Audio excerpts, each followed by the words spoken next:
Ma olen ise kõik oma suved varasest lapsepõlvest siin külas ja mere ääres veetnud. Ja see koht on algselt minule ja pärast ka minu perele hästi kallis ja emotsionaalse tähendusega. Ja meil oli siin krunt juba üle 10 aasta olemas. Ja aastal 2013 otsustasime perega, et lõpuks tuleb see asi teoks teha. Ehitusprotsess juba käis koostöös Finnlogiga tõesti.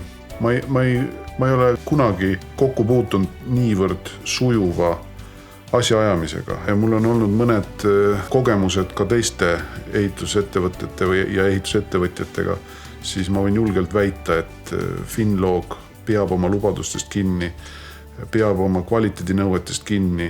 Kõik, mis sai kokku lepitud, valmis vastavalt tähtajale ja mõne asjaga tehti isegi kiiremini ja paremini, kui me lootsime.